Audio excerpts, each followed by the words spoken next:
Hello दोस्तों, आपका स्वागत है पीपल स्टडी स्टोर चैनल पर। आज हम जानने वाले हैं सूद के पैसे का हिसाब कैसे किया जाए। अगर आप उधारी पे पैसे देते हैं, ठीक है, तो आपका कोई परसेंटेज बनता होगा, किसी आप ब्याज पे पैसे देते होंगे, तो आपको कैसे ब्याज निकाल सकते हैं, तो इसके बारे में हम आपको बताते हैं। सुधई का जो पैसा नहीं होता है, कैसे उसका एग्जैक्ट आप पैसा निकाल सकते हैं, तो आज आपको बताते हैं। ठीक है, तो देखते हैं सबसे पहले क्या होता है। ये देखिए, मान लीजिए हमने पूंजी किसी को दिया है 20,000 रुपये, किसी को दिया है, ठीक है, 20,000 रुपये किसी को दिया है। ऐसा ही होता है ना, आप 10,000 20,000 किसी को देते हैं, तो आप लोग क्या करते हैं, हम मान लिए हैं 3% की दर से हम वार्षिक उनसे जो ब्याज लेंगे, इंटरेस्ट लेंगे, 3% की दर से उनसे इंटरेस्ट लेंगे वार्षिक। ठीक है, तो क्या होगा, इंटरेस्ट लेंगे। आप देख लीजिए, हमने कब पैसा उनको कब दिया था, दिनांक, हमने पैसा उनको दिनांक 6 तारीख 6वां महीना 2012 को उनको हमने पैसा दिया था। ठीक है, तो आज और हमको इनसे पैसा, अब हमने इनको पैसा दे दिया था। ठीक है, अब हम इनको, अब जो जब हम इनसे पैसा ले रहे हैं, तो अब यह डेट है, नई डेट, ठीक है, नई डेट जब हम इनसे पैसा ले रहे हैं, तो क्या डेट है, 8/7/2021। ठीक है, मान लीजिए 8/7/2021 को आप इनसे पैसा लेंगे। ठीक है, इनसे पैसा लेंगे, यह देने वाली डेट है, यह पैसा लेने वाली डेट है। ठीक है, इसके बीच में आप कितने वर्ष के लिए इन्होंने आपसे पैसा लिया था, ये जो 20,000 रुपये कितने वर्षों के लिए लिया था इन्होंने, इसको कैसे निकाला जाएगा, कैलकुलेट कैसे किया जाएगा, तो आपको बताते हैं। ये जो बड़ी संख्या देख लीजिए, यहाँ पे जो नई डेट है, जहाँ जब आप उनसे पैसा ले रहे हैं, ठीक है, उसमें से जब आपने पैसा दिया था उसको घटाना है। तो कैसे घटाएंगे, आप सोचेंगे कैसे, तो देख लीजिए, यहाँ पे लिख लेते हैं 08/8 तारीख 7वां महीना 2021। ठीक है, अब नीचे क्या लिख देंगे, हमने कब दिया था, 6 तारीख 6वां महीना 2012। ठीक है, इतना समझ में गया। आप लोग जब घटाते हैं, आप लोग जब माइनस करते हैं, तो इधर से करते हैं ना, इकाई वाले अंक से, लेकिन आपको इसमें सूद को निकालने के लिए, ठीक है, ब्याज के पैसे को निकालने के लिए यहाँ इधर से घटाना है। ठीक है, आप लोग घटाते हैं इकाई ओर से इधर से, लेकिन आपको इसके यहाँ पे इधर से घटाना होगा। ठीक है, तो देख लीजिए, 8 में से 6 जाएगा, कितना बचेगा, 2 बचेगा, 2 को लिख लीजिए, ये क्या है 2, फिर यदि 7 में से 1 जाएगा, क्या हो जाएगा, ठीक है, 7 में से 1 जाएगा, क्या हो जाएगा, 1।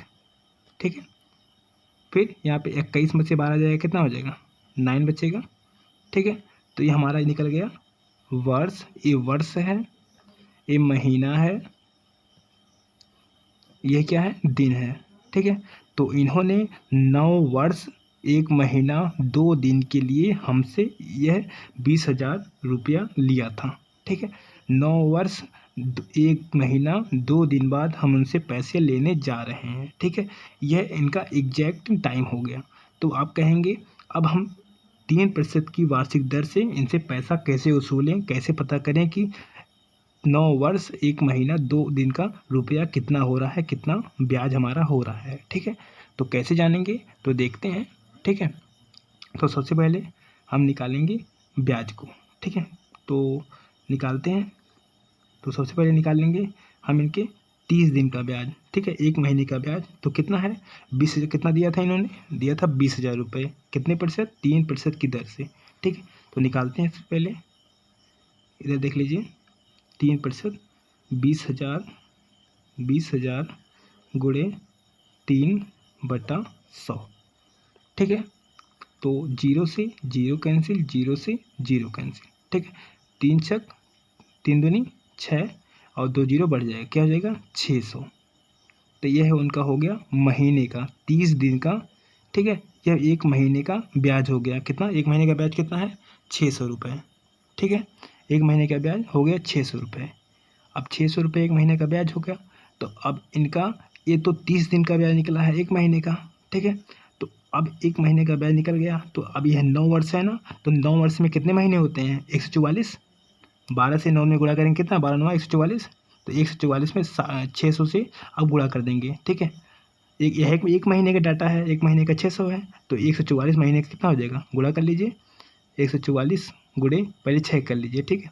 तो 6 चौक 24 के 2 4 हाथ से लगे 2, 6 चौक 24 24 24 और 2 26 26 के 6 हाथ से लगे 2 6 2 8 और ये जो दो जीरो बढ़ जाएगा, कितना हो जाएगा? 86,400, ठीक है। 9 वर्ष का 86,400 ब्याज हुआ। तो अभी 1 महीना है, 1 महीना, तो 1 महीने का कितना डाटा है? 9 वर्ष 1 महीना 2 दिन है, तो 9 वर्ष का डाटा 86,400 हो गया, ठीक है। तो 1 महीना है, इसको भी जोड़ना है, तो 1 महीने का डाटा हमने पहले निकाला 600, तो 600 इसमें ऐड करना है, ठीक है। 600 इसमें और ऐड करना है, तो 600 ऐड करेंगे कितना हो जाएगा? 4 2 6, तो सीधे हो जाएगा 87,000, ठीक है। 87,000 हो जाएगा सीधे, 87,000 हो गया हमारा। तो अब 2 दिन का डाटा निकालना है, तो 2 दिन का डाटा कैसे निकालेंगे? तो देख लेते हैं। ये हमारा 9 वर्ष 1 महीने का डाटा 87,000 हो गया। तो अब 2 दिन का डाटा कैसे निकलेगा? तो देख लीजिए, अब 30 दिन का कितना हो रहा है? 30 दिन का हो रहा है 600, ठीक है। तो 1 दिन का कितना हो जाएगा? 1 दिन का कितना हो जाएगा? 600 बटा 30, तो 0 से 0 कैंसिल, ठीक है। 3 दूनी 6, तो 20, ठीक है। तो हो गया 20। तो अब हमको 2 दिन का डाटा निकालना है, ठीक है। तो 2 दिन का डाटा निकालने के क्या हो जाएगा? 2 दिन का डाटा निकालने के लिए तो यह हो जाएगा 600 गुणे 600 बटा 30 गुणे 2, ठीक है। 1 महीने का 2 दिन का डाटा निकालना है, तो अब 0 से 0 कैंसिल, 3 दूनी 6, ठीक है। 2 दूनी 4 हो जाएगा, 1 0 बढ़ जाएगा, 2 दूनी 4 1 0 गया बढ़, ठीक है। बढ़ गया तो ये हमारा 40 हो गया। 1 दिन का हमारा 40 रुपया बढ़ रहा है। तो इस 40 को इसमें 87 में ऐड कर देना है, 87,000 में। तो यहाँ पे कर लेते हैं, 87,000 में 40 को करेंगे ऐड, तो क्या हो जाएगा हमारा? 87,040, ठीक है। 87,040 रुपया, ठीक है। तो अब हमारा ये निकल गया, क्या डाटा निकला हमारा? 9 वर्ष 1 महीना 2 दिन का पूरे पार हमारा ब्याज 87,040 रुपया, ठीक है। अब हम जो मेन हमने पैसा दिया था 20,000 रुपया इनको दिया था, अब 20,000 20 में ऐड करिए, 20,000 रुपया 20 में ऐड करिए, तो 0 हो जाएगा, 4 0 70 हो जाएगा 10। तो हमारा पूरे पार ब्याज हो रहा है, ब्याज के साथ सब मिलाकर पैसा 1,07,000, ठीक है। 1,70,040 रुपये, ठीक है। 1,07,040 रुपये हमारा हो रहा है। 1,07,040 रुपये पूरा हमारा ब्याज और हमारा जो हमने दिया था उनको पैसा सब कुछ मिलाकर इतना हो रहा है, ठीक है। तो हम आशा करते हैं आपको हमारी यह वीडियो समझ में आई होगी। अगर समझ में आई है तो वीडियो को लाइक करिए, चैनल को सब्सक्राइब करिए। हमने आपको यहाँ पे सूद निकालने के लिए सारी चीज़ें बता दी हैं। तो thank you for watching this video.